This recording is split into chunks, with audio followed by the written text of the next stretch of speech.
Buenas tardes, soy Arturo Fonten y les doy la bienvenida a esta reunión.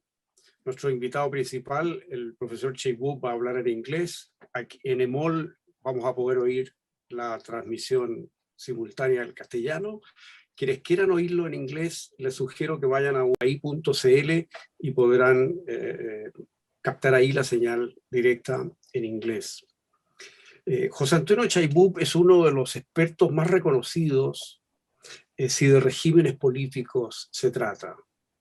Es un gran honor y una gran alegría poder tenerlo con nosotros esta tarde. Esta cátedra de la Universidad Adolfo Ibáñez lleva el nombre de Edmund Burke, un pensador y político inglés. Fue una de las grandes mentes del siglo XVIII. Su figura es esencial para pensar la modernidad.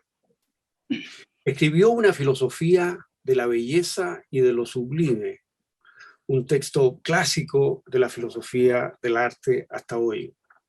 Escribió sobre la Revolución Francesa, un texto fundamental para entender el espíritu revolucionario de ayer, de hoy, de siempre. Explicó, y en esto fue pionero, la importancia fundamental y reemplazable que tienen los partidos políticos de cuya salud depende la democracia. Escribió también sobre el régimen parlamentario. Sostuvo que una de las fuentes de legitimidad de las instituciones es la tradición, es decir, la memoria. El profesor Chaibouk conecta con Burke en este aspecto. Ha demostrado empíricamente que los países tienden a mantener los regímenes políticos a los que se han acostumbrado. Es decir, los países tienden a conservar sus regímenes políticos. Los reforman, claro, pero no los cambian en general de cuajo. La explicación apunta a las expectativas enraizadas en la población, porque de esas expectativas depende que el régimen para elegir a los que nos gobiernan sea comprendido y legitimado por la ciudadanía. El profesor Chaibouk escribió un estudio fundamental sobre democracia y desarrollo junto a Adam Primorsky y otros, libro que fue publicado por Cambridge University Press el año 2000. El profesor Chaibouk ha hecho contribuciones que simplemente han cambiado la visión sobre ciertos temas. Ocurrió con su célebre libro Presidencialismo, Parlamentarismo y Democracia, publicado por Cambridge University Press el 2007. Examinando periodos largos de tiempo, examinando muchas constituciones entre 1946 y 2002, sometió a prueba las críticas comunes que se hacen al presidencialismo, críticas asociadas, por ejemplo, a los argumentos del académico de origen español Juan Lins. Contra lo que se esperaba, el profesor Chaibouk demostró que la evidencia echaba por tierra el grueso de esas críticas. Más recientemente, su libro Los parlamentos y la formación de gobierno, publicado por Oxford University Press, muestra la variedad de reglas que se emplean para conformar un gobierno en los países europeos de tradición parlamentarista. Sus investigaciones sobre el parlamentarismo están demostrando que estos regímenes hoy, salvo en el Reino Unido, establecen normas escritas, meticulosas, claras y distintas acerca de, por ejemplo, cómo los parlamentarios dan origen al gobierno, cómo operan los votos de no confianza que pueden derribarlo, cómo opera la disolución del Parlamento. Cada procedimiento escogido en estas materias tiene consecuencias propias y específicas. No es un funcionamiento tan simple y espontáneo como a veces se piensa. Se trata, por el contrario, de una compleja y alambicada programación constitucional que ha sido diseñada con intencionalidad, precisión y atención al detalle. ¿Qué régimen político queremos para Chile? ¿Uno parlamentarista, semipresidencialista o presidencialista? Es decir, ¿Cómo se elegirá a los que nos gobiernan? Esta es una de las preguntas fundamentales e ineludibles que abordará la Convención Constituyente que estamos por elegir muy luego, en un mes más. Es difícil imaginar quién hoy en día conoce mejor el tema del régimen político y su funcionamiento real en los más diversos países que el profesor José Antonio Cheibub. Profesor Cheibub, tiene usted la palabra, somos todos oídos. Okay. Well, thank you so much, Arturo. I'm very Muchas flattered. gracias, Arturo. Gracias por la presentación. Es un placer estar acá y contarles algunas de mis ideas acerca de los regímenes políticos. Voy a compartir la pantalla para que puedan ver la presentación. Mi objetivo hoy día es hacer algunos comentarios acerca de los tres grandes regímenes o los tres grandes tipos de constituciones democráticas que existen hoy día en el mundo. Vamos a decir algo sobre el parlamentarismo, su evolución, un semipresidencialismo, que es una constitución bastante popular hoy día, acerca del presidencialismo y los riesgos que plantea. No voy a proponer ni a defender la adopción de alguno de estas maravillas. Esto no es algo que corresponda a mi rol, creo yo. Esto de estar proponiendo cosas. Sencillamente llamar la atención respecto a algunas observaciones, en el sentido que algunas de las cosas que se han pasado por alto en la ciencia política o cosas que hay que pensar cuando nosotros, ustedes en Chile, van a elegir a los miembros de la Asamblea Constituyente sobre los tipos de sistemas que quieran tener. Es importante tener las mismas definiciones antes de partir, así es que voy a revisarlas rápidamente.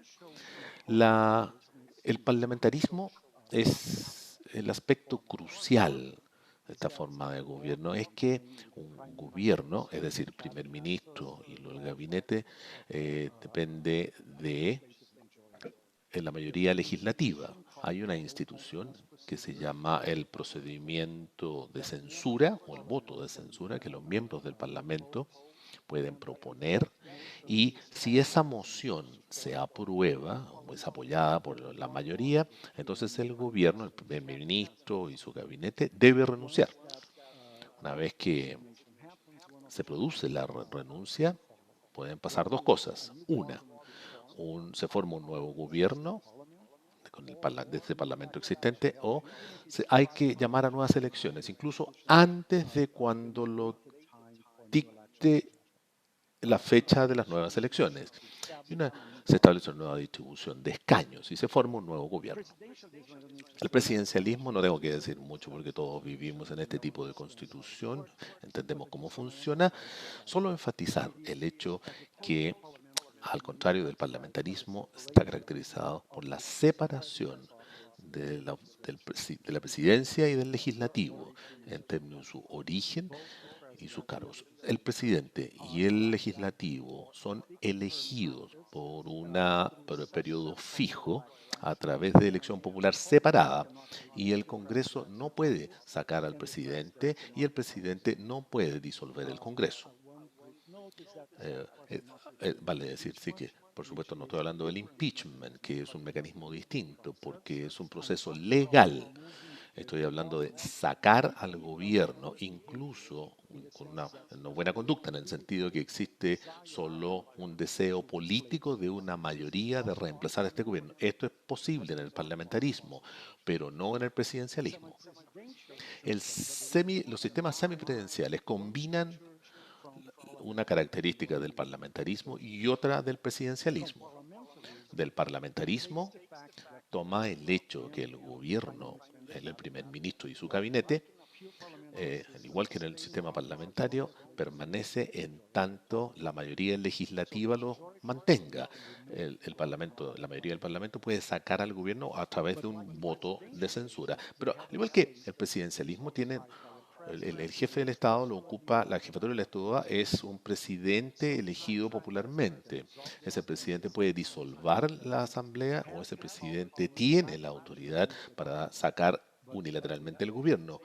Pero lo básico, esto depende de las constituciones, es la combinación de estos dos aspectos. Ahora, cada una de estas formas de gobierno se asocia, es decir, hay un gran debate en la ciencia política, los estudios constitucionales respecto de las consecuencias de estas formas de constitución. El parlamentarismo se asocia con la flexibilidad por la capacidad de la mayoría sacar al gobierno y, como consecuencia, la estabilidad política. El Reino Unido es el arquetipo de este modelo y predomina en Europa Occidental, en Canadá, Nueva Zelanda, Australia, Japón, Israel, India y Nepal. El presidencialismo se asocia con una rigidez por este plazo fijo en el cargo del presidente y del legislativo y se asocia por lo tanto con inestabilidad política. Estados Unidos es el arquetipo de este modelo y como todos sabemos predomina en América Latina y en algunos países como Corea del Sur, las Filipinas, Kenia y Nigeria. El semipresidencialismo se ha adoptado hace poco tiempo en varios países. No se asocia todavía, no se asocia con ninguno de estos. Aquí las opiniones varían dependiendo de eh, qué causa o no la inestabilidad. Francia es el arquetipo, la constitución del 58, y predomina en Europa Oriental. Portugal, Sri Lanka, Taiwán, Mongolia, el Timor Oriental, Cabo Verde y Mali, en África. Ahora, voy a partir con, voy a partir por el final, voy a partir hablando del semipresidencialismo. Esto porque una de las preguntas que normalmente surge es ¿por qué esta constitución se ha adoptado tanto? Lejos es la constitución que en todos los países que han escrito nuevas constituciones o han adoptado nuevas constituciones desde la década del 90, lejos este es el más popular. El argumento es que el semipresidencialismo realmente no es un tipo de régimen en el sentido que no, no es el producto de una opción razonada. El legislativo o el diseño institucional no eligen, eh, no es su principal elección, su principal opción. Es por defecto, dada la prevalencia de dos creencias importantes. Una, es que si tenemos un gobierno que va a estar sujeto a la mayoría legislativa que cambia, es importante tener una oficina separada o un jefe de Estado. Y la idea ahí viene del Reino Unido, en donde está el monarca, el primer ministro que se encarga del gobierno y el monarca representa, simboliza, no es más que eso, la continuidad del Estado. Por lo tanto, esta creencia de que los países, que los estados necesitan, es debatible, pero existe esta creencia. Y la segunda creencia es que si tiene que haber un jefe de Estado separado, ese cargo debe ser ocupado a través de elecciones populares. Ciertamente, la posibilidad de una monarquía está aquí fuera de toda duda.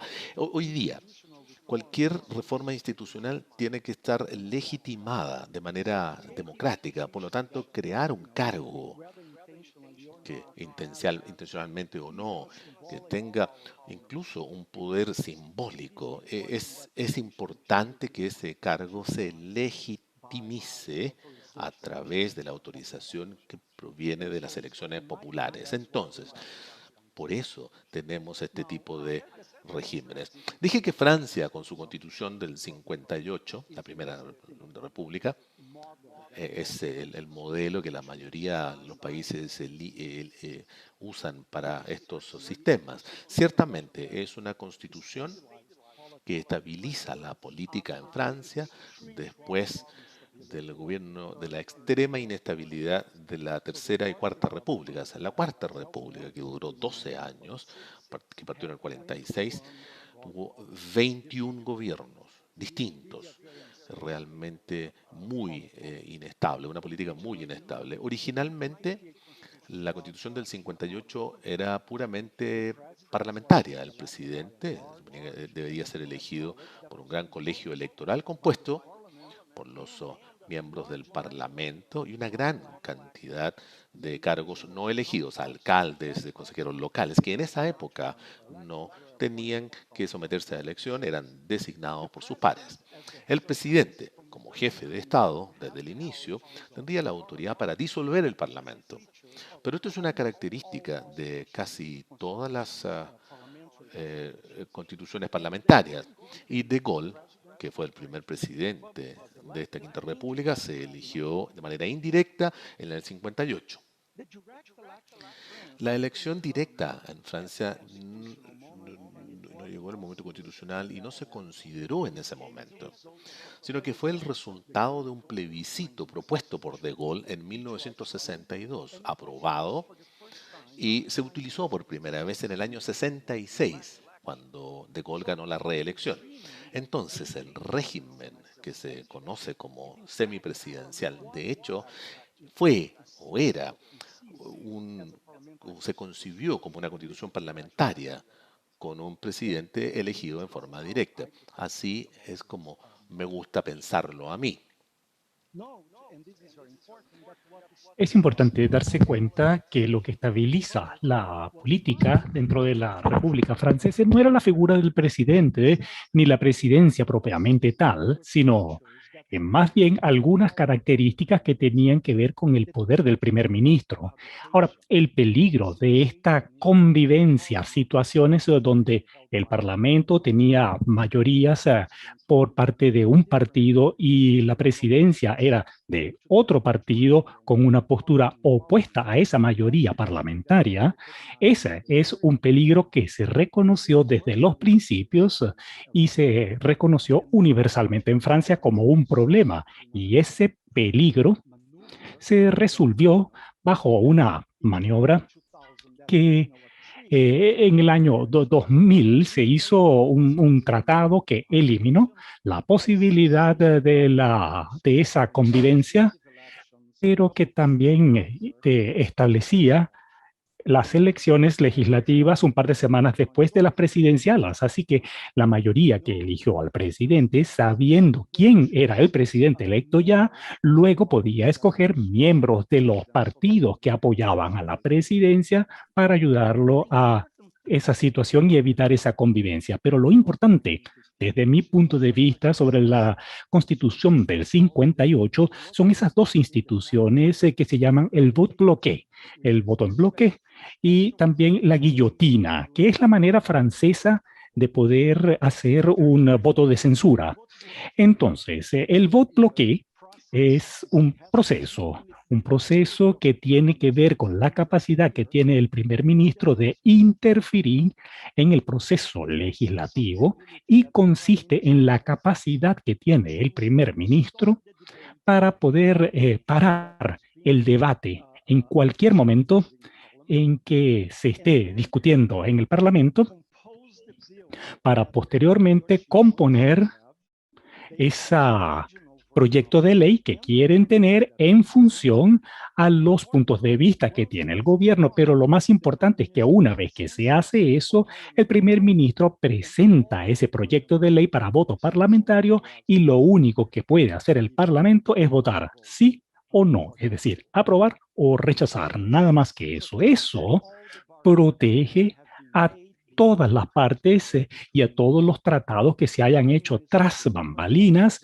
con el primer ministro, los miembros de la coalición y cualquier otro miembro de la asamblea para evitar que se pueda desmoronar ese acuerdo en el plenario de la asamblea. El segundo, la guillotina, consiste de el primer ministro que le solicita al Parlamento un voto de confianza en asociación con un proyecto de ley que el primer ministro le gustaría que aprobaran, pero que también tiene algún tipo de rechazo por parte de algunos miembros de su coalición.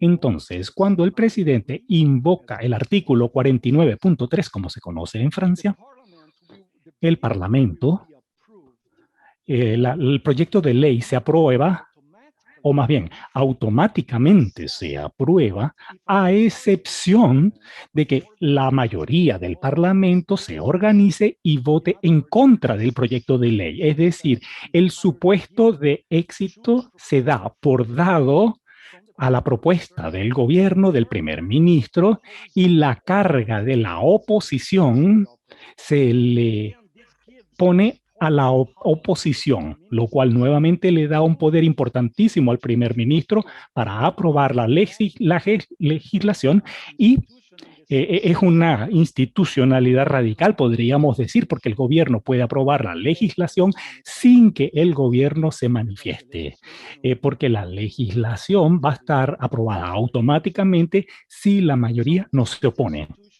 Así que estas instituciones se fortalecen al poder ejecutivo y existen, y esto es sumamente importante, en mi opinión, y no solamente en mi opinión, podemos decir que se dice que esto es lo que realmente estabiliza el proceso legislativo bajo este sistema y es una de las características de muchos sistemas parlamentarios. Casi todos han codificado en su constitución la capacidad que tiene el gobierno de solicitar un procedimiento de voto de confianza. Entonces, principalmente esto está hecho para los decretos presidenciales en los sistemas presidenciales. Hay formas de poder fortalecer estas propuestas del gobierno y les permite al jefe de gobierno actuar sobre el proceso legislativo, que es una de las características de muchas constituciones postautoritarias en Latinoamérica y en muchas otras partes del mundo también. Para concluir, entonces, el modelo semipresidencial en realidad no es un modelo propiamente tal, no tiene una justificación teórica. Surge en lugares donde el parlamentarismo ha sido adoptado. En esos lugares y originalmente eran constituciones parlamentarias. Cuando estos gobiernos se han democratizado, naturalmente han evolucionado hacia el tipo de constitución, no solamente que se utiliza ahí, sino que se utiliza en muchos otros países posterior al surgimiento de los regímenes comunistas, posterior a la Segunda Guerra. Y en realidad no depende del primer ministro, la fortaleza realmente depende del parlamentarismo y de ese modelo.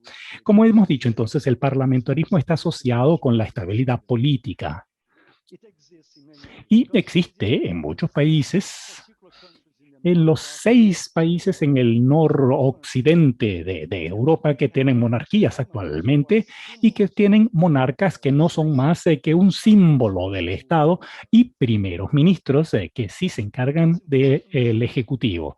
Lo importante, y esos son los países que sirven de modelo. Como ya decíamos, es el Reino Unido el que sirve de arquetipo, de prototipo de estos sistemas parlamentarios. Lo que me gustaría argumentar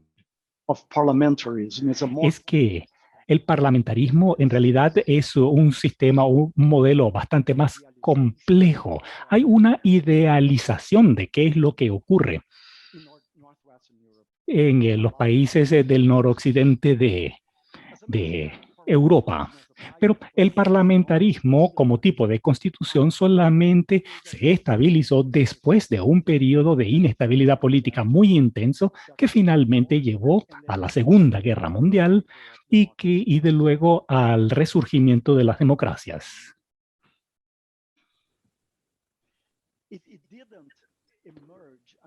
No surgió, o más bien podríamos decir que en realidad no surgió como nos gustaría a nosotros pensar de esta negociación duradera de largo plazo entre los monarcas, el parlamento, tratando de establecer prerrogativas y su preeminencia, tratando de establecer cada quien su punto de vista y esa batalla que se genera ahí. Eso es lo que nos gustaría creer. Es decir, en cierta forma ocurrió, pero en muchos países no se resolvió como en esos 6 países de Europa, sino más bien que evolucionó pacíficamente de un sistema al otro. Hay muchos países donde hubo cambios de constitución, hubo golpes de Estado, hubo revoluciones, surgimientos, etcétera. Este es un gráfico que muestra los 30 y tantos países de Europa desde el año 1800 hasta el 2019. Y lo importante ver acá es que esta imagen, no sé si ustedes alcanzan a ver mi cursor, pero esta línea punteada que está acá representa la cantidad de legislaturas competitivas que existen todos los años en los países de Europa. Y esta línea representa la cantidad de países que practican sistemas parlamentarios. Lo que podemos observar acá es que con el cambio de siglo hubo un aumento de sistemas parlamentarios. Rápidamente vemos una reducción con el periodo entre guerras y que solamente después de la guerra podemos ver acá que hay una mantención o una estabilidad de legislaturas competitivas y de parlamentarismo, nuevamente con una brecha acá que tiene que ver con los regímenes comunistas y que solamente después de la década de los 90 vemos que todos los países de Europa tienen legislaturas competitivas que ponen en práctica algún tipo de parlamentarismo. Es por ende importante darse cuenta que en esta área acá hubo mucha inestabilidad en el desarrollo del parlamentarismo. Ahora, ¿qué hay de este sistema parlamentario que se estabilizó después de la guerra? Es muy distinto al modelo clásico que establece una armonía entre el Parlamento y el gobierno y que surgió dentro de ese Parlamento mismo. En ese modelo, sobre el cual escribió Burke mucho en el siglo XVIII en Inglaterra, el Parlamento interactuaba con el gobierno y en los conflictos entre estos dos poderes se mediaban o se arbitraban por el monarca, que se suponía era imparcial. Ahora, este sistema, como ya dijimos, funcionó bien en Inglaterra, en el Reino Unido, en algunos otros países también, pero no en todos. Entonces, en muchos de los casos de las constituciones parlamentarias hoy en día, estos países, o más bien sus constituciones, no funcionaban bien porque fueron diseñadas explícitamente con 2 objetivos en mente. Uno, proteger al gobierno de las mayorías parlamentarias transitorias. Nuevamente, como en Francia y la Cuarta República, hay mayorías parlamentarias que están en contra del gobierno existente, pero no hay ninguna mayoría que pueda poder brindar el apoyo necesario al gobierno. A eso me refiero con estas mayorías transitorias. Pero el otro objetivo es proteger al Parlamento de un ejecutivo que actúa de manera estratégica para manejar sus propias fortalezas partisanas. Este gráfico entonces nos muestra un indicador posible, uno de tantos disponibles sobre la inestabilidad. Este representa los cambios, la rotación de primer ministros por año en cada uno de los países, en cada año. Este es el promedio que nosotros vemos. En el siglo XIX vemos un recambio extremo que se redujo, pero que nuevamente aumentó con la Primera Guerra y que nuevamente solamente se redujo con las constituciones que se implementaron después de la Segunda Guerra Mundial. Acá puedo mostrarles que en este gráfico que los parlamentos, recuerden que en el sistema parlamentario los parlamentos pueden ser disueltos antes del término del periodo constitucional. La proporción entonces del plazo parlamentario que experimentaron los distintos parlamentos aumentó drásticamente.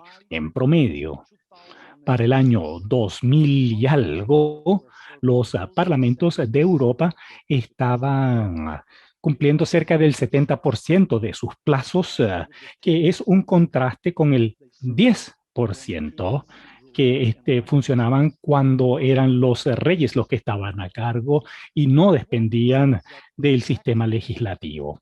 ¿Qué protegía entonces a estos gobiernos? Bueno, lo más importante, este voto de censura que se inventó en Alemania y que se implementó en Francia, que requiere que los mismos grupos que aprueban un voto de censura deben a la vez proponer un gobierno para reemplazar a ese gobierno que están ellos sacando. Por eso se llama un voto de censura constructivo. Hay que ofrecer algo positivo. Si uno quiere sacar a uno, tiene que poner cuál es el que sigue. Pero hay otros cambios. Uno de ellos es el aumento del nivel en la cantidad de mociones de censura. Anteriormente se aprobaban mociones de censuras con una elección mínima, con una mayoría mínima. Lo único que se requería era un 50% más uno de los presentes para votar. Y hay muchas constituciones después del año 45 que han adoptado el criterio de mayoría absoluta para poder decidir o aprobar un voto de censura, lo que quiere decir que independiente de la cantidad de personas presentes al momento de voto, el éxito de esa moción depende del 50% más uno de los miembros del Parlamento, independientemente de que estén presentes o no. En términos de los parlamentos, la protección viene en la forma de tomar la discreción en la disolución del Parlamento por parte del jefe de Estado, primer ministro. Esencialmente había una especificación para la remoción a discreción, pero también una especificación sobre las condiciones bajo las cuales esa disolución se podía realizar. Eso estaba en la Constitución y luego esa disolución pasaba a ser una forma de poder disolverlo, pero no una manera para que el primer ministro pudiera fortalecer su postura partisana. Y eso se hizo a través de distintos procedimientos que estaban redactados en la Constitución. Entonces, la conclusión acá es que sí, las constituciones parlamentarias pueden ser flexibles, funcionan bien, pero deben diseñarse bien para eso. Los detalles son importantes, pero no es suficiente tener un gobierno que dependa de una mayoría para poder estar en el poder, a pesar de que es uno de los criterios muy importantes, de hecho es la definición de un sistema parlamentario. Lo que yo abogo acá es que la relación entre la forma de cómo pueden y deben expresarse estas mayorías que estabilizan, son lo que estabilizan estas constituciones. El presidencialismo, entonces, como saben, se asocia con rigidez y la inestabilidad política. Aquí hay dos cosas. Una, que esta rigidez se traduce en una falta de incentivos de cooperación, que a su vez se traduce en un bloqueo. Tiene una postura el presidente, el Congreso tiene otra postura, y como no hay incentivo para cooperar, lo que se ve es una parálisis. La otra, más reciente, de que se dice, es que tiene un gran potencial de que sea grande el Ejecutivo, crezca en tamaño el Ejecutivo. Yo digo que la evidencia es débil en ambos casos. Lo primero es que este bloqueo no es una característica única del presidencialismo. Se produce en todas las sociedades, en todas las constituciones, solo que de distinta manera. En el presidencialismo puede ser que este bloqueo se manifieste a través de la falta de aprobación de una legislación importante. En el parlamentarismo, esto se puede ver representado, puede tener la forma de elecciones en en muchas elecciones en un periodo muy corto porque el gobierno no es capaz de... a ver, el mejor ejemplo es Israel, que acaba de tener la cuarta elección en menos de 2 años. Y la gente tiene dudas si va a poder formar un gobierno, incluso después de esta cuarta elección. Y hay otros ejemplos acá. De manera similar, el tiempo, la extensión que demora la formación de un gobierno, cuando las partes a puertas cerradas negocian entre sí para poder formar un gobierno. Acá hay casos extremos acá. Bélgica es el más extremo. Casi 2 años demoraron sin gobierno, tratando de formar una coalición que pudiese respaldar un gobierno. Durante esos 2 años, aparentemente no se tomaron decisiones importantes porque esa es la naturaleza de este tipo de gobierno en el parlamentarismo. Los incentivos de cooperación. La verdad es que todos los actores tienen los mismos objetivos, les preocupan cosas similares. Es decir, el presidente, los primer ministros, o los legisladores, tenemos que suponer que todos tienen los mismos intereses. Si suponemos aquello, entonces podemos ver que todos ellos tienen suficientes incentivos para cooperar. La cooperación no es algo que haya que maximizar, es algo que hay que optimizar. O puede estar por debajo del máximo, pero eso no significa que sea insuficiente.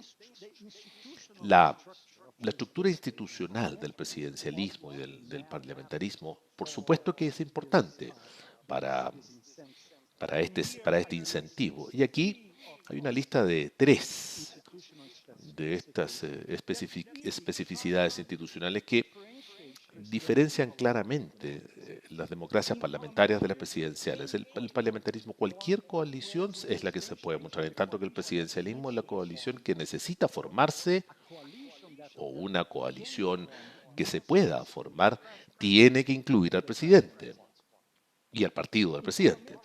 En el parlamentarismo, muchos líderes pueden tratar de formar un gobierno en sucesión. Eso es en el parlamentarismo. En el presidencialismo, acá es el presidente y solo el presidente, porque fue elegido para ser jefe de gobierno. Estas son distinciones que son importantes.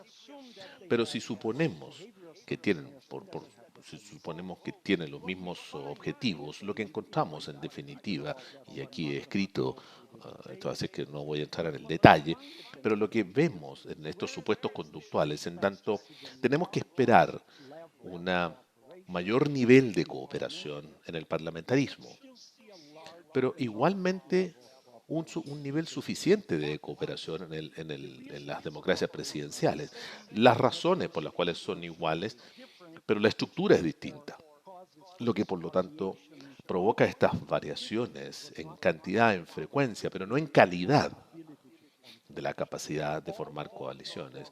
Todas las formas de gobierno que existen en el parlamentarismo también existen en el presidencialismo y funcionan de manera similar. Estos son los datos de mi libro, que son de 1946 a 2002, que es una comparación rápida de las democracias parlamentarias y presidenciales. Acá todos los partidos, todos los casos en los cuales el Parlamento está fragmentado a un punto tal en que no hay un partido que tenga una mayoría de escaños. Y lo que vemos es que el 74% de todos los gobiernos parlamentarios que eran de coalición y el 61% eran en gobiernos presidenciales. Sí, uno es más grande que el otro, sí, pero es como en los sistemas presidenciales. No observamos la formación de coaliciones. En la situación en la que el Parlamento tiene una fragmentación moderada, la diferencia es un poco mayor. Pero fíjense, cuando el Parlamento está muy fragmentado, que es el gran temor que todos tenemos cuando pensamos en la adopción de una constitución presidencial, es una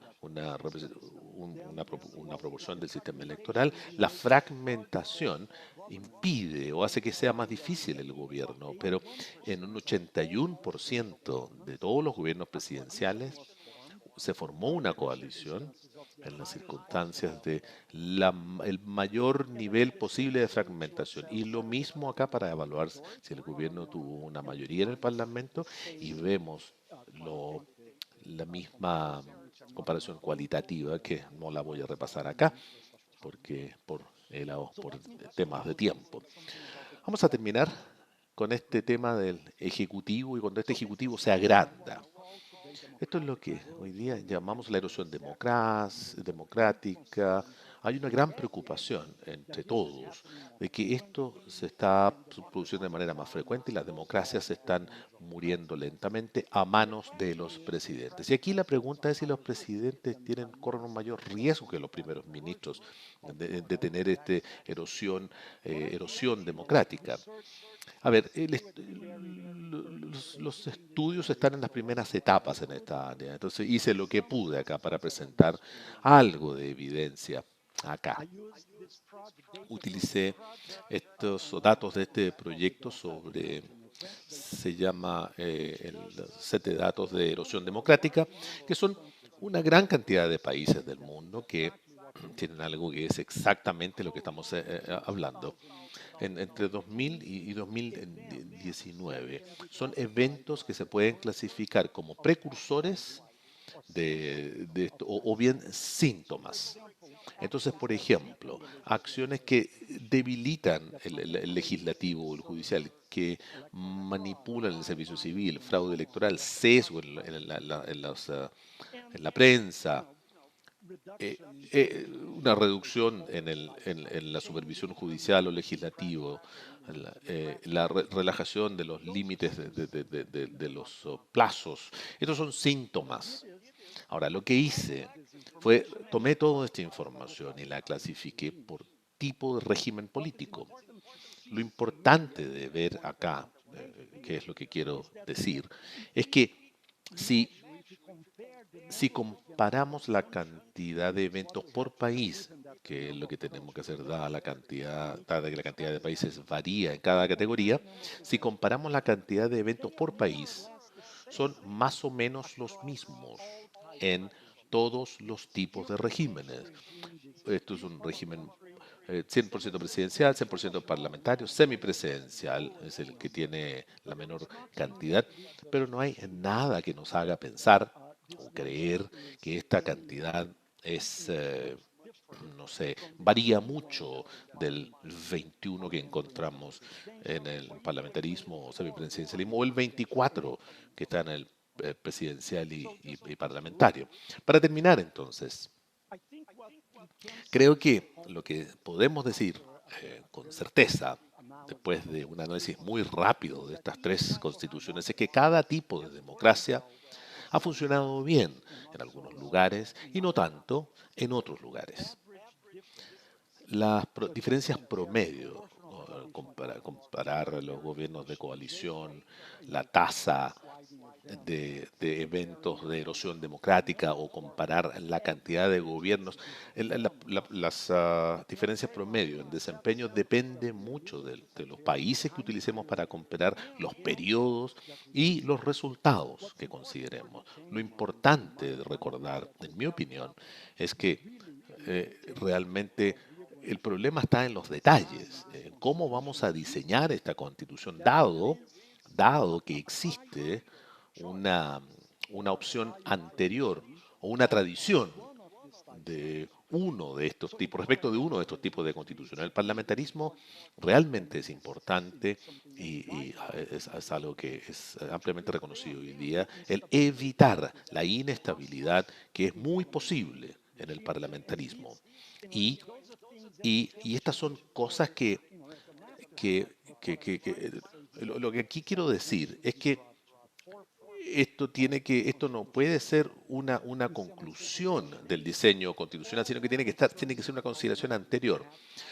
En el semipresidencialismo hay que abordar todo, más la posibilidad de cohabitación, que es única en este tipo de constitución. Y en el presidencialismo, ahí están los poderes presidenciales, que tiene que ver una versión casi automática, porque nos hace reaccionar mal a la concentración del poder, pero tenemos que verlo no solo en términos de la concentración de poder, sino en términos de la eficacia legislativa y en términos de la supervisión legislativa y las instituciones que permiten entonces que estas dos cosas permanezcan en equilibrio. Como dijo Arturo al principio, es que dado la tradición constitucional del país, la pregunta no tiene que ser qué modelo deberíamos adoptar. Por lo menos en mi opinión, parte del proceso de institucionalización para nosotros no es votar lo que ya tenemos, eliminar lo que ya tenemos, sino que mejorar lo que tenemos hoy día. Es decir, que hacer el tipo de democracia que funcione de mejor forma posible. Dije que no iba a defender ninguna constitución y ya eso lo cumplo, digo. Eh, eh, Aun cuando la última parte suene un poco distinta. Les doy las gracias y, por supuesto, a su disposición para una conversación, una discusión. Muchísimas gracias, profesor Chey-Wu, por esa completa presentación. Quisiera pasarle la palabra para una pregunta a la decana de la Facultad de Derecho UAI, profesora Isabel Arinat. Isabel. Muchas gracias, Arturo. Muchas gracias al profesor Chey-Wu. Parece que la presentación, la verdad es que inicia una conversación que estoy segura nos podríamos quedar, ¿no? Así es que voy a ir directo al grano con una primera pregunta. Tengo muchas preguntas para hacer, pero quería partir por algo que usted mencionó repetidamente en la presentación y especialmente con énfasis en el presidencialismo, y que es esta idea de que los deadlocks, las parálisis o los puntos muertos, podríamos llamarle, entre el Ejecutivo y el Legislativo, parecen también presentarse, ¿no es cierto?, en los otros regímenes o en los otros sistemas de gobierno. Y mostraba, ¿no es cierto?, la evidencia que usted y coautores han escrito al respecto. La pregunta que yo le quisiera hacer ahí es que, si bien, ¿no es cierto?, esa parálisis, por supuesto, puede producirse en los otros sistemas de gobierno que se han discutido, es si no son más traumáticos en el presidencialismo. Porque justamente una de las razones por las cuales la discusión sobre régimen político vuelve y vuelve a aparecer, y ahora, por supuesto, con mucha más fuerza en nuestro país, es que en momentos de crisis, en estos momentos de deadlock, parece el presidencialismo no otorgar una salida institucionalmente establecida, que sea rápida, ágil y que permita, ¿no es cierto?, la continuidad y hacer los ajustes como sí lo permiten los otros dos sistemas mediante los votos de confianza y de censura, con las respectivas restricciones que, como usted mencionaba, existen en cada país, y eso ha ido cambiando. Entonces, mi pregunta es si es que no hay una cuestión más traumática que sucede en el presidencialismo, que puede ser no numérica, pero sí en la tensión que genera en el sistema político. Should I answer now? ¿Respondo ahora? Go ahead. Sí, gracias.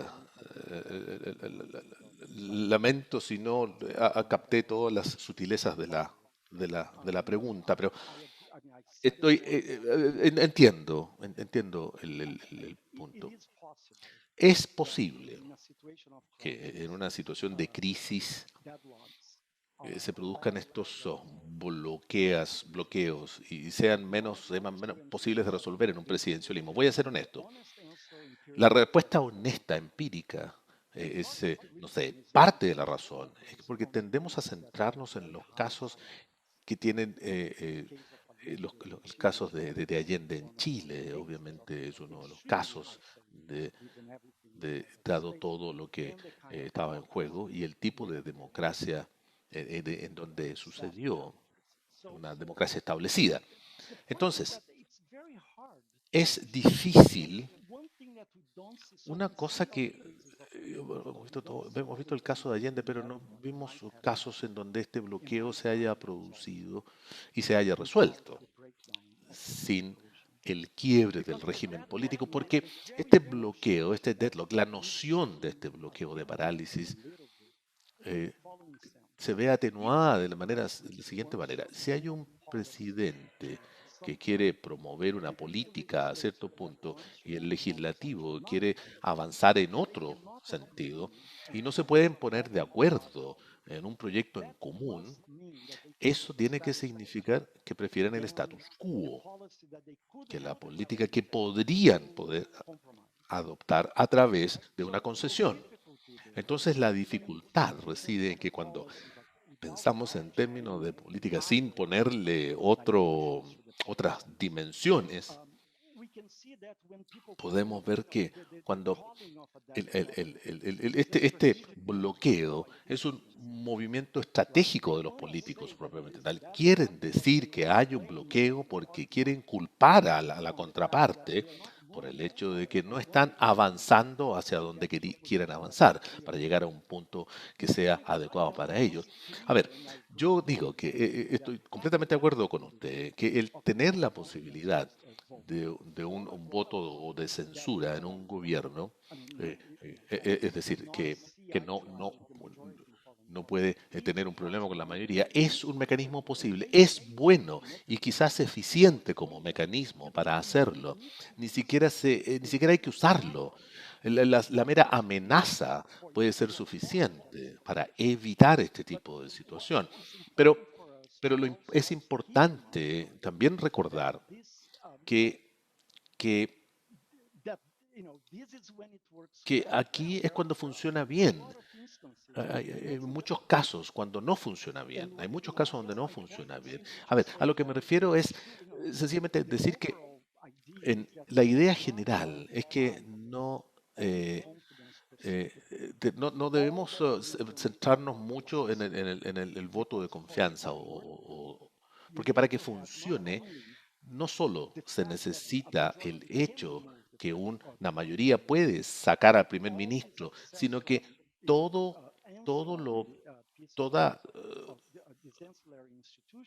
las instituciones auxiliares que impiden la degeneración de esta relación para llegar a este tipo de bloqueo. Pero estoy de acuerdo, es extremadamente difícil probar de manera empírica, en parte porque es imposible o casi imposible observar en una serie de países qué es un bloqueo, cuándo hubo un bloqueo. Muchas gracias, profesor Cheybouk. Vamos a pasar la palabra al profesor Rodrigo Correa. Gracias, Arturo. Me parece que la exposición del profesor Cheybouk invita a muchas preguntas interesantes, pero yo antes tenía una solicitud de aclarar un punto que no me quedó del todo claro y me pareció importante. En algún momento, profesor, dio una información comparada de los gobiernos en regímenes parlamentarios y regímenes presidenciales que eran gobiernos de coalición.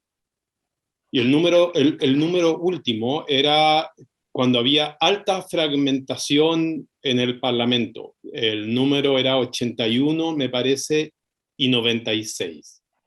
Pero lo que yo quería preguntar es si esas coaliciones son coaliciones que formen una mayoría. Porque eso me parece crucial, ¿no? En Chile, por ejemplo, en este momento tenemos un Congreso muy fragmentado, tenemos un gobierno de coalición, pero no tiene mayoría, es una coalición de minoría.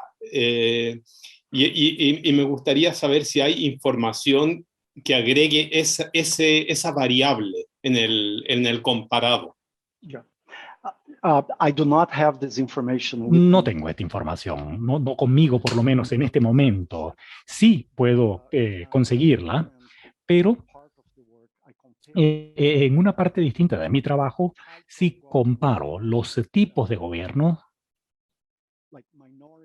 es decir, minorías, o un solo partido, minorías, coalición, mayoría con coalición, porque mi interés es poder comparar una minoría con un solo partido del gobierno, que es el peor escenario posible, con la coalición de mayoría. Y lo que te puedo decir que me recuerdo es que la efectividad legislativa en promedio era la misma para los dos países y los gobiernos de coalición mayoritaria tienen una vida de una expectativa mucho menor, mucho menor. Te pido disculpas si no puedo responder precisamente a su pregunta, pero tengo la información en algún momento porque es una pregunta verdaderamente importante. Yo quiero mover ahora la pregunta hacia quizás una pregunta más general. Y usted mencionó varias veces en la presentación esta idea de que el diablo está en los detalles. Incluso había una frase en la presentación que decía, el parlamentarismo funciona bien cuando está bien diseñado.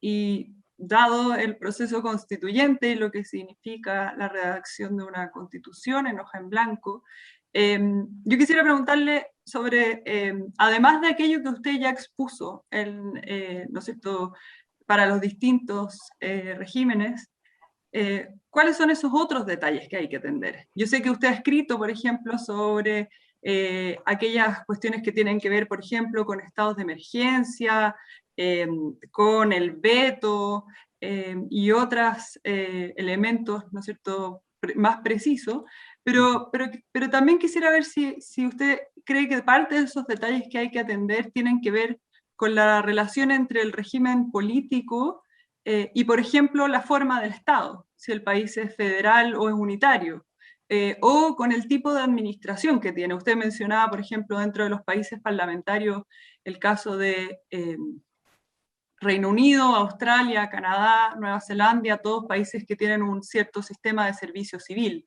Entonces, un poco antes de meternos en aquellas reglas finas constitucionales, mirando un poco el mapa completo, ¿cuáles son esos otros detalles que se debe atender? Porque la interacción con el régimen político entonces puede traer nuevas tensiones. Thank you. Muchas gracias por esa pregunta. Y algunas de estas otras áreas ya usted misma los mencionó. Esos otros detalles.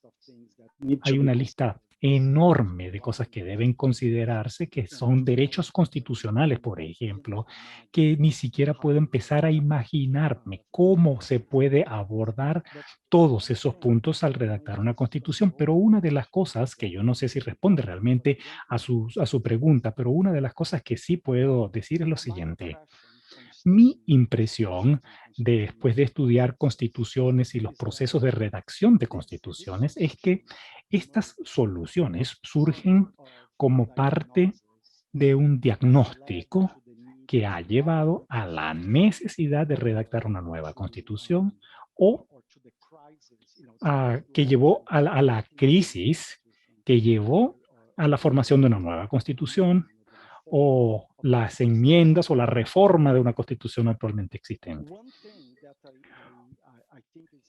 Una de las cosas que yo creo que es importante, porque no creo que haya una respuesta genérica a la pregunta en el sentido de que Chile es un país unitario, no tiene ningún tipo de sentido pensar en una estructura federal para Chile.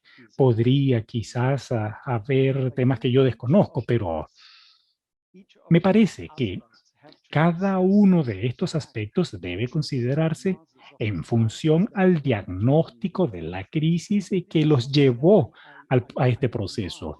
Y es algo que lo poco que yo sé de Chile no he realizado.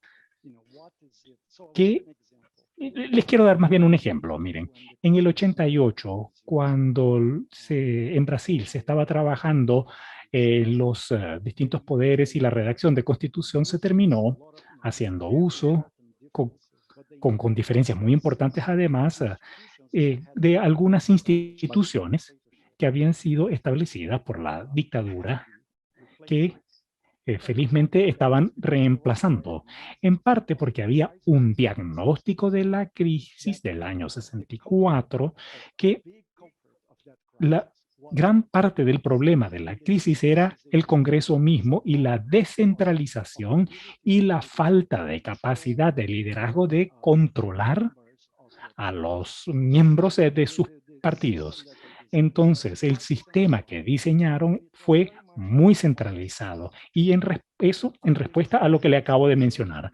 Otro ejemplo es el voto constructivo de censura de Alemania, que proviene de una crisis, de cómo ellos consideraron la situación crítica que estaban viviendo y los problemas de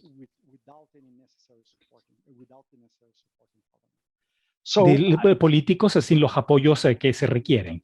Entonces, lo que quiero decir es que, no quiero escabullirme, pero lo que quiero decir es que ni siquiera sabría cómo empezar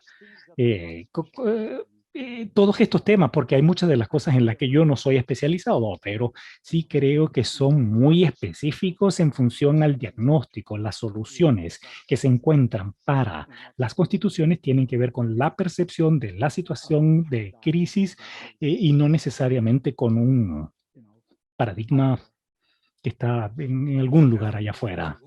Profesor Correa. Y ahora una pregunta más interesante, creo yo. También vinculada con el punto que destacaba Isabel, y que está en los detalles el diablo. En el fondo, me pareció que había resultó en algún sentido esperanzadora la charla, porque lo que sugiere es que es posible identificar los problemas de un sistema político y con una ingeniería adecuada encontrar una solución institucional que resuelva esos problemas. Hay alguna esperanza a un sistema que tiene problemas. Y usted destacó en el sistema parlamentario algunos mecanismos que han sido útiles y que han permitido estabilizar los parlamentarismos europeos para proteger el gobierno y para proteger el parlamento. Yo me pregunto si en sus estudios ha encontrado también algunos mecanismos para resolver otro problema del parlamentarismo que usted mostró, pero no nos dijo si había mecanismos o no, que es la dificultad para formar gobierno cuando hay gran fragmentación. Y uno pensaría naturalmente en mecanismos en el sistema electoral. Por ejemplo, yo no sé si el sistema electoral francés tiene ciertas ventajas para favorecer la formación de gobierno comparado con el israelí o el español, por ejemplo, o mecanismos de algún otro tipo que generen incentivos para la formación de gobierno. Y para terminar la pregunta, quería, ¿qué le parecería a usted un mecanismo como el siguiente? Cuando hay mucha fragmentación, pensar en que si no es posible dentro de un determinado tiempo formar gobierno y es necesario disolver el Parlamento, que la nueva elección se haga bajo un sistema electoral distinto que la primera, que deje a los partidos pequeños fuera, de manera que los partidos pequeños sepan que tienen un riesgo alto de quedar fuera del Parlamento si no cooperan en la formación de gobierno. Wow, I mean, this is really interesting. Bueno, esto es verdaderamente interesante. Primero, déjenme decirles algo sobre la conformación de gobierno. No puedo pensar en mecanismos que puedan ayudar a conformar gobierno. Es decir, sí conozco a partir de algunos estudios que algunas reglas están correlacionadas con el tipo de gobierno. Es decir, una investidura, por ejemplo, donde una ratificación, donde debe aprobarse al gobierno. Es importante porque en países, por ejemplo, como Dinamarca, hay elecciones, hay elegido, ratificado por el monarca, esa persona pasa a encabezar el poder y se mantiene en el poder hasta que termine su periodo o mientras no haya un voto de censura. Ahora, hay muchas constituciones ahora que han adoptado a un voto explícito de ratificación que puede tener distintas formas. Puede ser, por ejemplo, donde se elige al primer ministro, ese primer ministro luego conforma un gobierno, o también puede ser ex post. Ex antes era anterior, ahora puede ser ex post, como en el caso de España, por ejemplo, donde se conforma un gobierno, pero dentro de un periodo después de su conformación, tiene que presentarse ante el Parlamento y si no gana suficientes votos, debe disolverse. Entonces, lo que puedo decirle es que a partir de mis estudios, una de las cosas que yo he encontrado es que solo una característica de la ratificación vale la pena para poder prevenir el surgimiento de gobiernos de minoría, y es esa regla de decisión que requiere de una mayoría absoluta y su apoyo en el Parlamento para la ratificación. Puede ser antes, ex post, pero exige que los partidos explícita y públicamente brinden apoyo al gobierno. Luego hace que sea mucho menos probable que el gobierno que no tiene el apoyo explícito de la mayoría parlamentaria pueda disolverse. Ahora, si eso es bueno, pues malo, bueno, es debatible. Hay algunos que creen que los gobiernos minoritarios en el sistema parlamentario no son tan malos y que funcionan bien, pero no es algo a lo que yo tenga necesariamente una respuesta. Pero el tema es que las sugerencia de un segundo sistema electoral, como usted propone. Entiendo que la diferencia sería que habría algunos partidos políticos pequeños que no participarían de esa segunda elección. Honestamente, tendría que pensarlo, pero lo encuentro al menos intrigante. Pero sí me gustaría decir si los partidos más pequeños son aquellos que realmente hacen que sea difícil que se conforme el gobierno. Lo dudo, lo dudo. No. En realidad, cuando hay una situación de un pequeño grupo, eso se puede resolver bastante fácilmente. Es tratar de lograr unos mejores acuerdos. Es decir, la impresión que yo tengo es que las negociaciones más grandes, más largas, se llevan a cabo más entre los partidos más grandes. Ahora, yo lo encuentro intrigante, pero no sé si esa sería la manera adecuada o si sería el problema que habría que resolver, o si es viable. Eso, muchas gracias. Muchas gracias, profesor Chaibouk. Estamos recibiendo una enorme cantidad de preguntas. Voy a leerle una al profesor José Francisco García. La recorto un poco porque hay algunos temas que usted acaba de tocar, profesor.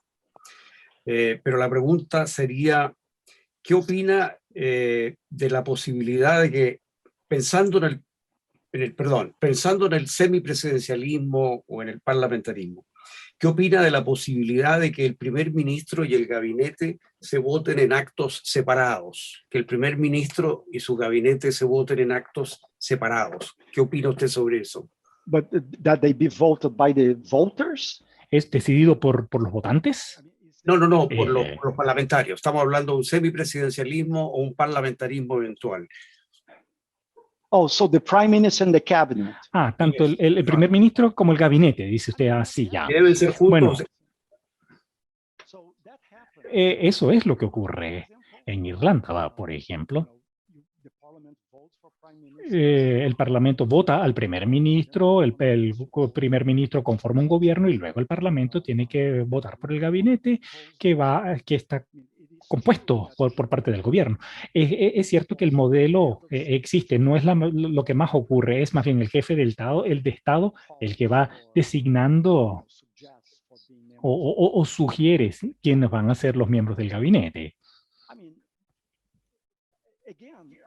Nuevamente, creo que hay muchas cosas que podrían funcionar, pero lo que yo me pregunto es, ¿cuál es el problema que tratamos de resolver? Porque no pareciera ser que en el semipresidencialismo la dificultad provenga de la conexión entre el primer ministro y el gabinete. El tema es más el gobierno, que es el primer ministro y el gabinete, versus el parlamento y su mayoría. Y no me opongo a ese principio, entonces no veo ningún problema en eso. Pero para evaluarlo, deberíamos entender cuál es la intención, cuál es el objetivo de eso. Profesor, una pregunta de Natalia González. ¿Hay un régimen de gobierno que se adecue mejor a sistemas multipartidistas? ¿Hay algún sistema que se adecue mejor a sistemas multipartidistas o todos se comportan de manera similar frente al multipartidismo? Again, it very much depends A ver, on what nuevamente va a depender. Yo estoy convencido a partir de la investigación que me ha demostrado que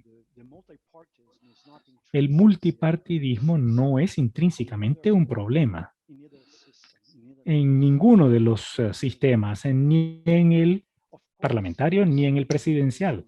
Por supuesto que hay situaciones que son extremas. Acabo de terminar una investigación sobre la razón de la fragmentación excesiva y continua de los partidos políticos en Brasil. Y en ese caso se ha llegado a puntos patológicos. En el Congreso hay más de 24 partidos representados, pero parte de la explicación del por qué ha ocurrido eso es justamente porque el gobierno fue capaz de gobernar sin preocuparse demasiado sobre la composición o la conformación de una coalición en el Parlamento, porque era bastante fácil para ellos gobernar así. Entonces, en principio, en general, yo creo que cualquier constitución puede trabajar, puede funcionar con cualquier tipo de condición. Cualquier institución que se nos ocurra, creo que debemos tener que pensar en cómo queremos que funcione y luego podemos pensar en desastres, en problemas, distintas problemáticas inevitablemente vamos a tener que hacer concesiones, e incluso a riesgo de tener la posibilidad de una gran fragmentación. Entonces, yo creo, la respuesta es que yo no creo que exista un sistema que funcione mejor con un sistema multipartidista que otro. Me excuso porque esa pregunta era del profesor Sebastián Soto y se me confundió con la que hizo Natalia González. Me están llegando muchas y tengo que escoger.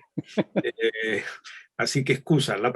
Pero la pregunta iba en la misma línea, la de Natalia González. Ella pregunta, ¿cuáles son los incentivos concretos para cooperar en un presidencialismo de minoría en las cámaras?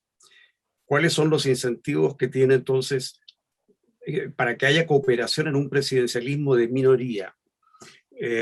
¿Y qué herramientas podrían acrecentar o mejorar esa cooperación en un presidente en minoría parlamentaria? the incentives are given by the fact that Los incentivos vienen dados por el hecho, creo yo, y es razonable incluso pensar que cualquier presidente o cualquier miembro del Congreso tiene sus intereses, no solamente de mantenerse en su cargo, sino también de ver algún tipo de política implementada.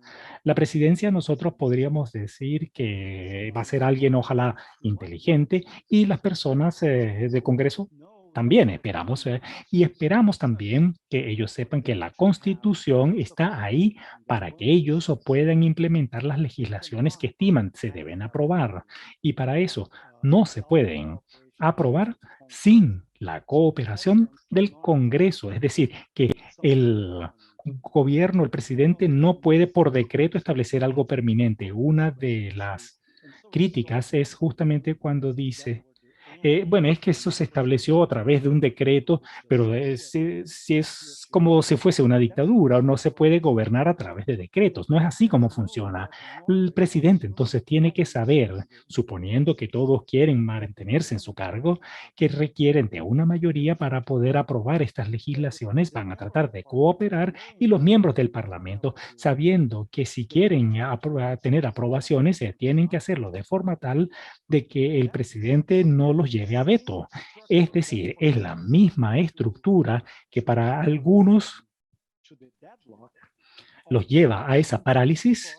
También la contraparte es que induce la cooperación. Esa es la paradoja. Uno coopera porque quiere lograr algo que sin su cooperación o la cooperación de otros no se va a poder lograr. Entonces, yo creo que ese es el principal aprendizaje. El problema con el presidencialismo, que es un problema muy grande, es si el presidente va a buscar cooperación en el Congreso comprando, entre comillas, votos, es decir, estableciendo coaliciones ad hoc para cada una de las distintas legislaciones, o si el presidente va a poder confiar en una coalición que es relativamente estable. Eso varía, pero el hecho es que también tenemos gobiernos de minoría en sistemas parlamentarios que también funcionan y también existen minorías que deben, entre comillas, comprar el apoyo para ciertas legislaciones. Esa sería mi respuesta. Muchas gracias, profesor Chibú. Le paso de nuevo la palabra entonces a Isabel Arinat. Creo que son las últimas dos preguntas, sí, la de Isabel y la de Rodrigo. Voy a quedarme en el presidencialismo un momento, dado que estábamos ahí. Y usted, profesor, en su presentación mostró algunas de las evoluciones que de manera muy importante, ¿no es cierto?, ha tenido el semipresidencialismo, los ajustes que ha tenido, luego los ajustes que también se han visto en el parlamentarismo con las distintas ajustes a las mociones de confianza y censura. Y hacia el final de la presentación en el presidencialismo habló de los mecanismos de cooperación y cómo optimizarlos. Más allá de estos casos puntuales que usted mencionaba sobre la minoría, ¿qué evolución a nivel general de los presidencialismos comparados usted ve que han ocurrido en los últimos tiempos un poco para tratar de hacer estos ajustes correspondientes al sistema? Thank you. I would say that the most... Gracias. Yo diría que la evolución más importante del presidencialismo ha sido la entrega al presidente de poderes legislativos. Hay una gran diferencia entre las constituciones anteriores a la serie de golpes que se produjo en América Latina en la década del 60 y 70 y las constituciones que surgen después de aquello. En muchas de las crisis, que no solo en la década del 30, del 40, del 50, muchas de las crisis que se produjeron en los sistemas presidenciales en América Latina tienen que ver con el hecho que, contrario a lo que dicen muchos, los presidentes efectivamente eran débiles, no tenían el poder que tienen los primeros ministros en el parlamentarismo, con un rey que resuelve. Tenían que enfrentar sin peso para intervenir en el trabajo del legislativo para componer una mayoría, para aprobar una legislación. Tenían que enfrentar a un Congreso muy activo, fuerte, y el presidente era muy débil. Entonces, una cosa que surge después del periodo autoritario, después de las dictaduras en muchos países de América Latina y en otros presidencialismos, es el fortalecimiento del presidente al entregarle el poder de legislador. Rodrigo, ¿quisieras hacer otra pregunta ahí? Sí. En el tema de las coaliciones en régimen presidencial, ¿usted ha encontrado en sus estudios que existan mecanismos institucionales, como veíamos que existían mecanismos institucionales en el régimen parlamentario para corregir ciertos problemas? Si ha visto mecanismos institucionales en el régimen presidencial que de alguna manera contribuyan a la formación de coaliciones, y estoy pensando nuevamente, el más evidente que existe es el sistema electoral. En Chile ha existido, pero genera un problema, ¿no? Porque la coalición que se forma antes de las elecciones es una coalición que por regla general está dada por consideraciones ideológicas. Es muy difícil una coalición electoral que no tenga cierta simpatía ideológica. Y eso determina que una vez que se ha elegido el presidente, es prácticamente imposible ampliar la coalición. Si la coalición es una coalición de minoría, la elección presidencial ha sido una elección muy rival entre dos sectores que se han enemistado profundamente, y por lo menos en la experiencia chilena, quizás la experiencia de otros países muestra algo diferente, es que la coalición no cambia fundamentalmente después de la elección, y normalmente es una coalición de minoría y por tanto con importantes dificultades para gobernar.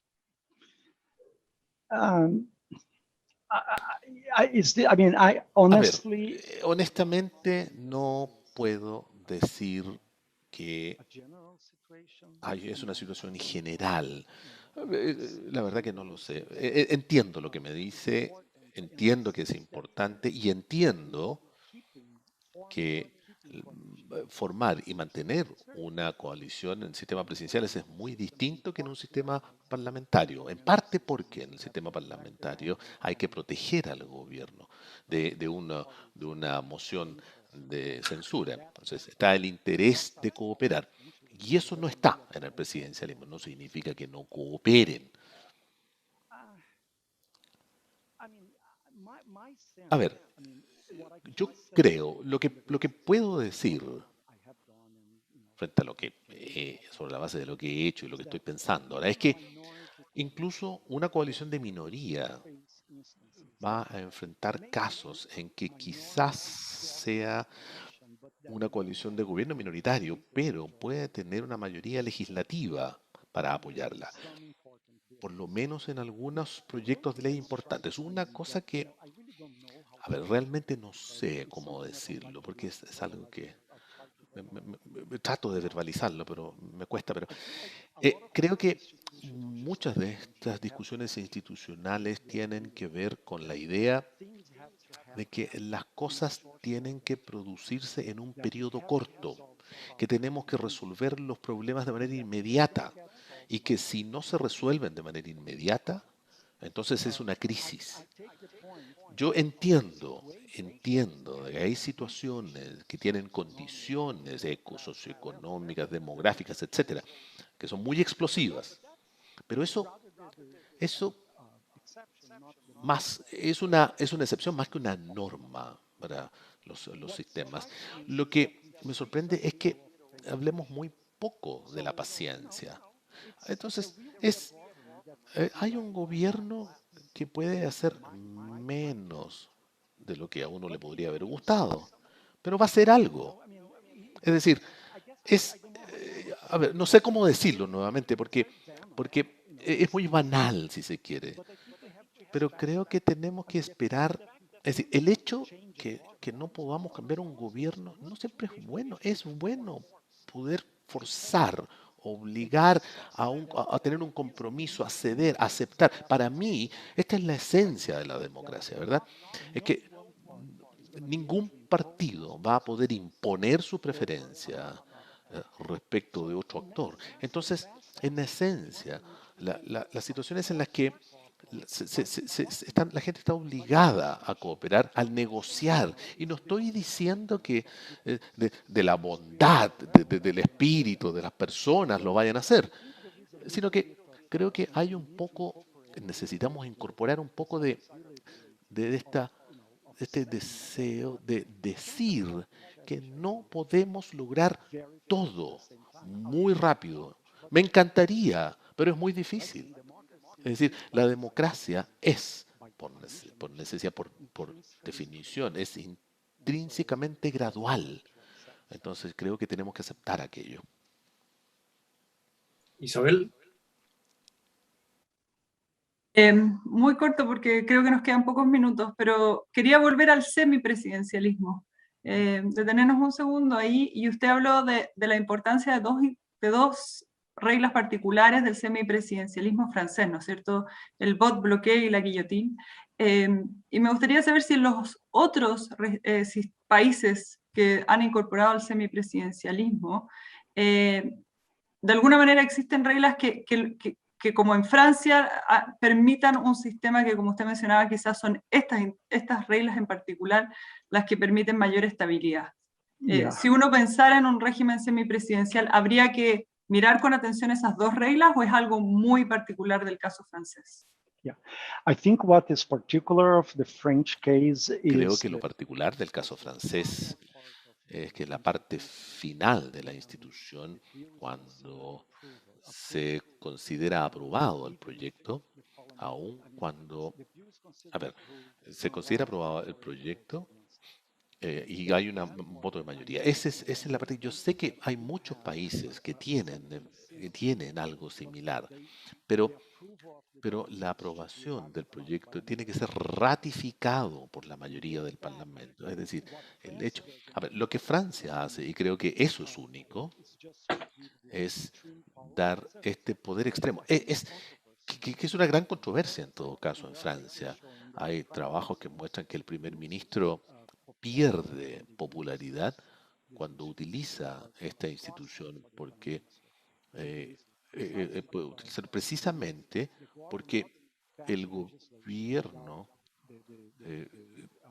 aprueba sin el consentimiento explícito del Parlamento. Entonces, hay muchos otros países que tienen eso y no creo que esta forma francesa extrema sea necesaria.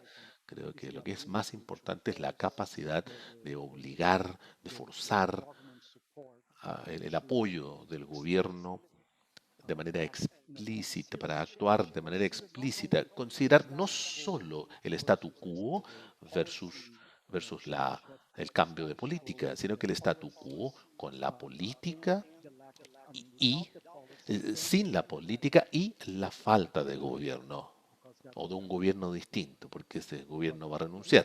Pero